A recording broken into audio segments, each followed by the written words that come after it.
I am currently in Denver, Colorado, in my hotel room. It's about 1:30 a.m., and I just played the biggest headline show of my career here at the Fillmore, which is insane and exciting.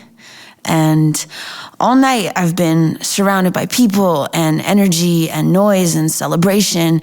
And right now I feel very, very lonely. And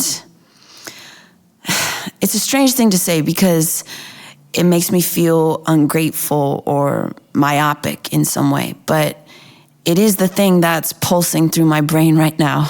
So in the interest of radical honesty, on this episode, I thought I would explore that loneliness. It's something I think we all feel a lot of the time, even when things in our lives are going well, and even when we're really busy.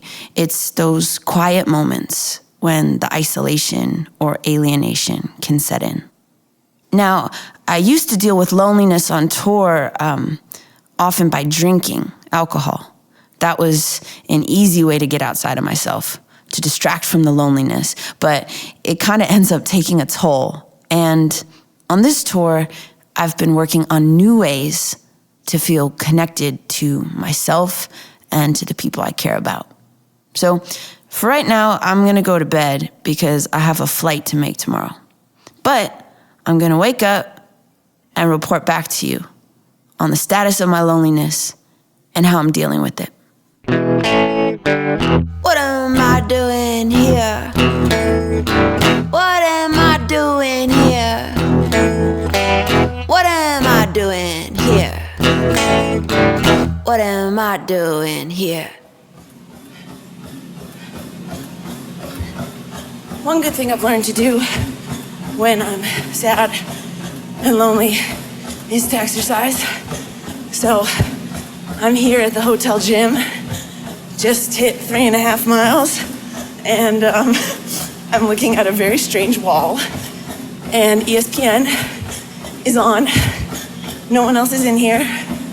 Hotel gyms are often empty places, but I'm feeling better. So, okay, this is a good way to deal with feeling sad. Okay, I'm gonna read an excerpt from one of my favorite books. It's called Eunoia by Christian Bach, and the concept is that each chapter contains words with only one vowel. So this is from chapter I. Writing is inhibiting. Sighing, I sit, scribbling in ink this pigeon script. I sing with nihilistic witticism, disciplining signs with trifling gimmicks, impish hijinks which highlight stick sigils. Isn't it glib? Isn't it chic? I fit childish insights within rigid limits, writing shtick which might instill priggish misgivings in critics blind with hindsight. How great is this? This is so good. Oh man, this is great. This is good. The world is so big and cool. Shoo-ba-doo-ba-doo-ba-doo. Hello? Hey, Mama. Oh, hi, sweetie. How are you? I'm doing okay. I'm calling to say hi, and also because I'm doing an episode about being lonely on tour and the things that I do to cope with that. Uh-huh. And one of the things that I do to cope with that is I call you guys. Right. Okay. These are my parents, by the way, for people listening. And yeah, I feel like it's really interesting, and I know I've talked to you guys about it, how you can be surrounded by people in a huge crowd with all this energy and still feel lonely.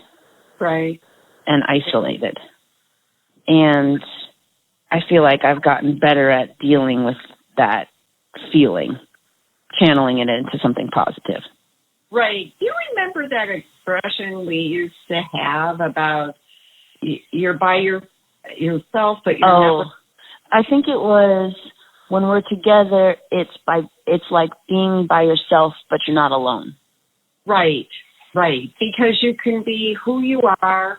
You can say what you want without judgment, and knowing that it was like our knowing that we were each there for each other no matter what, and no matter what we exposed or felt or whatever, and that we were always connected. And Totally. that is, in this world now, I think that's like such an important thing. I think, loneliness is such a big deal and prevalent for so many people. I agree. And when you start mentioning to people that you feel alienated or lonely, they'll tell you that they also feel lonely. I think like we're all striving to be connected. And it's one of the things like I really value about calling you guys and talking to you guys is that there is no judgment. Like I can be depressed. I can be really like manically happy.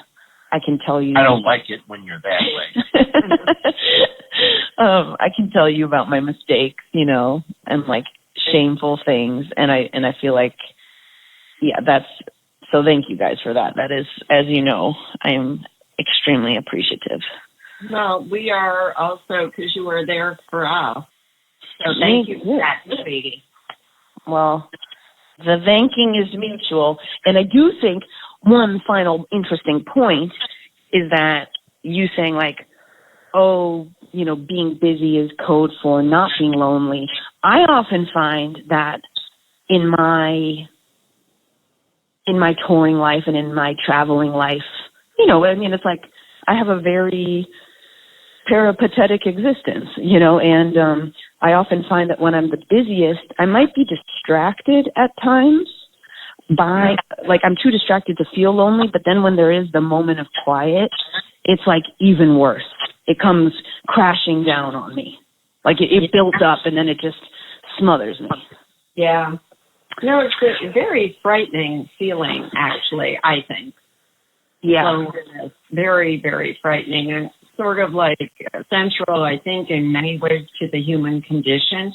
I mean, that was why I always wanted to be an identical twin, so I thought it would be wonderful to have someone be so much like you and feel like you and share everything with you that you would maybe never feel lonely. I don't know if that's true. I never had an identical twin, but I wanted one. It's never too late. Thank you guys for talking, and thanks for participating. I can call you back. Let me call you back, and so I can stop recording this. Okay, sweetie. I'll call you right back. Love you. Okay, love you guys. Bye-bye. Bye-bye. Goodbye. As you can see, my parents are pretty amazing. And I think they're onto something, that honesty with people you know and trust is one of the cures for loneliness. And for me, so is being physically active. By the way, I jumped on a trampoline for 30 minutes today, and it felt like the emotional equivalent of therapy.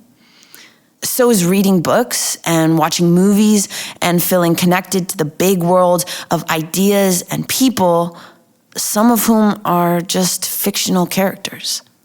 I guess that's the best way I know how to deal with the strange demon of loneliness. And, the more that I think about it, maybe it's not even a demon. Maybe it's more of a catalyst. It's like a little reminder that we as human beings aren't rocks or islands. We're more like quilts or crocheted scarves or something. We need to be connected. If you want to talk to me about stuff on the internet, you can use the hashtag K.Flay Show, or you can email me at thekflayshow@gmail.com. And of course, you can listen to my new album, Solutions, everywhere that you like to listen to music. So there's a new episode of What Am I Doing Here every week. Be sure to set a reminder for the K.Flay Show after 9 a.m. on Wednesday. I'm currently on tour in the UK and Europe, and I would love to see you. You can grab tickets at kflay.com/tour.